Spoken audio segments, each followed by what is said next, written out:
Are you ready, Daniel, to do your modes made easy? Hopefully it's easy.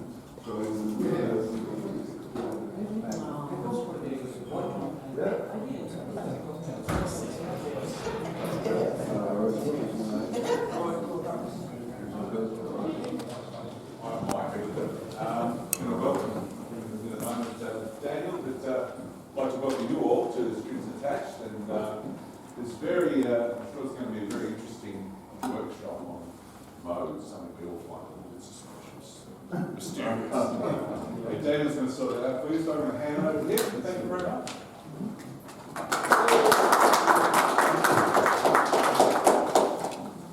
Thanks ever so much for being here this morning. It's a real privilege to be asked to deliver this workshop for you.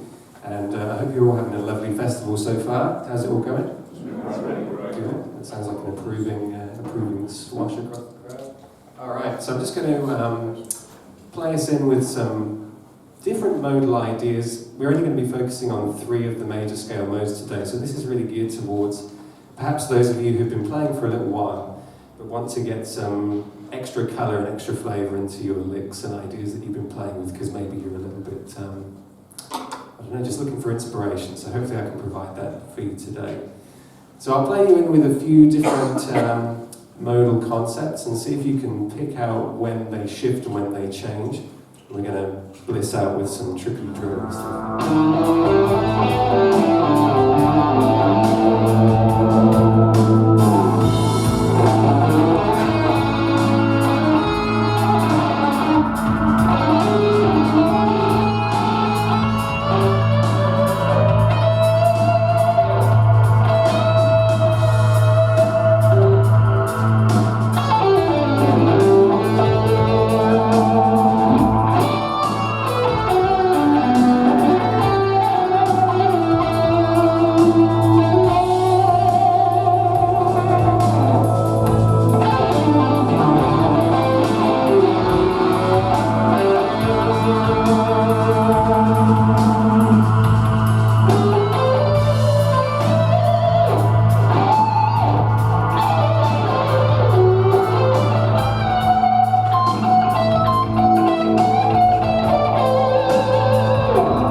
myself, I'm not a musically academic player. I've sort of come through and taught myself what I feel like was most interesting as I sort of went through. And also just listening to, most of this is about getting the sound in your ear, getting it within your psyche. So particularly when you're improvising, you can reach for these flavours when you want to spice things up a bit.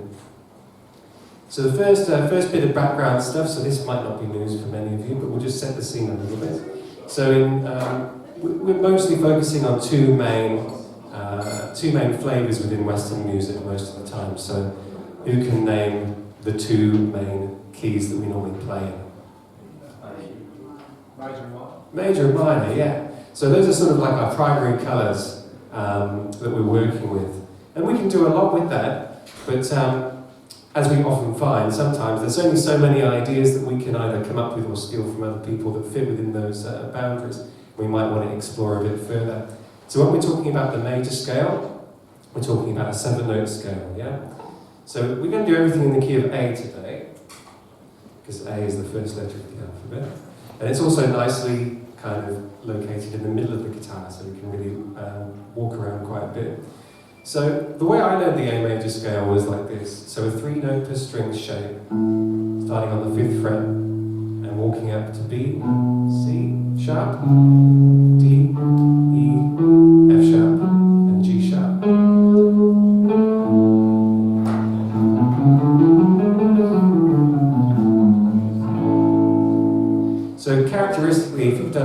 primary school, you'll know that that is what they call a happy sound. I prefer a bright sound. I think happy and sad are a little bit too specific for your major and minor. So typically when you're moving from a major chord to a minor chord, it gets dark, pretty obviously, and vice versa. So that's what we'll use to describe those four today. Importantly also, we have 7 notes going on in the major scale, yeah? Now when we move over to first starting to solo in guitar, particularly in like a rock and contemporary guitar context, what's the first scale that you've all learned probably on the guitar? Any volunteers? Pentatonic scale, yes, absolutely. So we're going to actually try and centre as much as we can these modes around the pentatonic scale today, because we don't want to hopefully sacrifice all those nice tasty blues and rock licks that you have, because I think a really common thing, and this happened to me, was that you pick up a book on modes or watch a video nowadays, I suppose, and you get, okay, here's 7 scales you have to learn. And they're all got weird Latin names, and it's like, well, what does that mean? And even if you do put the time in to learn that stuff, it's like, how do I translate this to music? You know, you've got all these scale shapes, and suddenly all of your nice phrases turn into exercises, or at least they did for me at first. So we're going to try and bypass that if we can. So just a quick one. So the pentatonic scale, we're going to be using the open position here, the first box position, I should say, the 5th fret. So everybody's familiar with that, right? Yeah.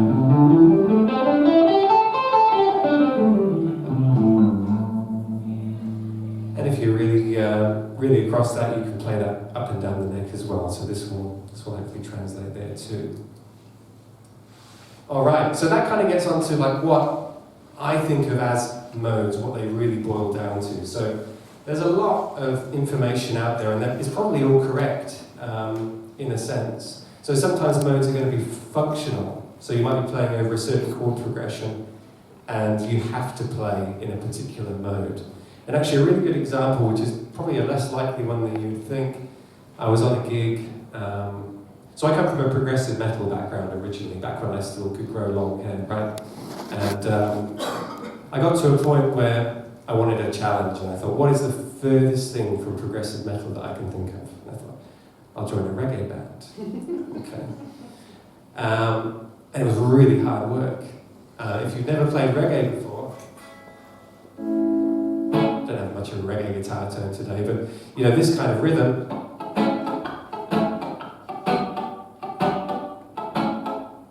there's a real art form to try to nail that, and particularly when you're playing in a band context. Now the other thing you'll notice is that I play 2 major chords together here, right? So if you're on your first gig playing in your first reggae band, and then the singer throws the solo finger at you, and you've got to play, and you've got an A major chord going to a G major chord, what scale are you going to use? D. That's what I thought. Yeah. But then I thought to myself, hang on, now I've learned, you know, well, I could try the A major scale, and that didn't work, right? Because G major is not the 7th chord of the A major scale, right? So that didn't work. It's like, okay, well, my pentatonic scale, oh no, that's not going to sound so good either. But then I noticed that, well, look at the chord, right? So we've got this major sound in the chord, but then also got this minor sound when we switch down to the G chord, right? So if we're looking for a one scale fits all solution to this, I suddenly had a light bulb moment on stage, and I was like, it's that mode thing, it's the Mixolydian mode. That's what I need to do. So characteristic of this, and with a bit of a preview of what we'll talk about later, we have this combination of the major third, or the major sound over A, with the minor 7th note of the scale. So all of a sudden, you're playing over your A chord. Now it doesn't sound quite so happy and chirpy, it's sort of more bluesy, right? Which is nice for a reggae tune. And then when you move to your G chord, it still fits, right? You don't have to think about it as 2 separate chords, you can just sort of approach it as a blanket sort of thing. So anyway, that was sort of an epiphanal moment for me. and broke me away from, I suppose, thinking about it in the, thinking about, okay, to be good at music and to be like Steve Vai and Joe Satriani, I need to learn all these scale mode shapes and that's all I can do. And it divorces you from the blues thing, and it's not the case at all. So moving on to what the mode is then, I think the mode is just like, it's an inflection on what you already have, right? So think about it as either a major scale or a minor scale with a little twist in its tail, okay? Now the first thing you need to do is obviously you need to know the sound of that, you need to know the flavour of it, in the same way that if you're trying to flavour a curry or a nice spag bol, okay, and you have no idea what nutmeg is going to do to it, maybe don't. Maybe just a little bit, but maybe just don't go full bore there. So you have to learn what the flavour you're going for is before you can really wield it. So let's talk about the Dorian mode first of all. I think this is probably the most common one that guitar players will lean on. So some of you might have picked up a handout on the way in. So the scale shapes that we're going to use, you'll notice are all very closely linked with and based on the A minor pentatonic scale. Okay. So in this first example, to get this Dorian sound, we're looking for the one note that gives it its flavour. And you'll see it highlighted on there, right? It's this one right here, so this 4th fret, F sharp note.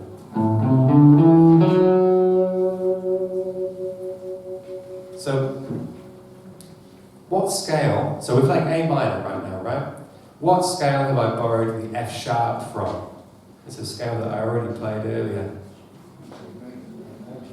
The major scale, yeah. So we pulled in one note from that major scale, put it into our minor, and you get this kind of interesting combination. And particularly if you take out that 7th degree, you could leave it in, but I like to take it out. And skip right back to the root note, because you get this nice sort of tension. And this tritone here, which is kind of handy. Okay, so back to your regular pentatonic. Pretty safe, and then right. You could even bend up to the root from that Dorian note there.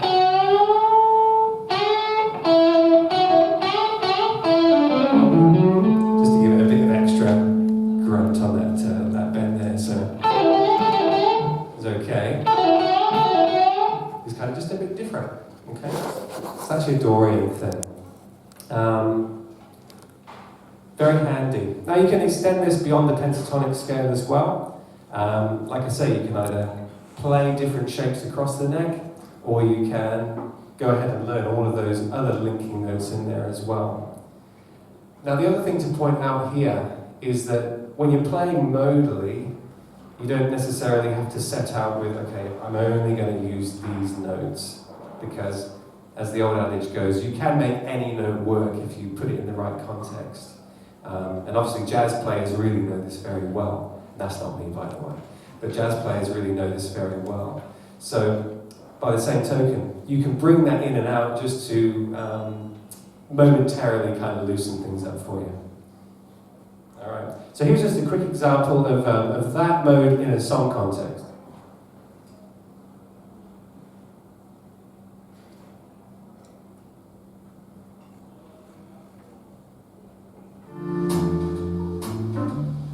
I said I wasn't a jazz guy, so I don't expect any jazz. So this is So What? Okay. So you can hear, if I just play pentatonic, it fits, but then if I lean into that note, it just gives it that extra kind of blueness to it, right? Now in this tune, we're just shifting up a semitone, so it's the same thing in E flat, right?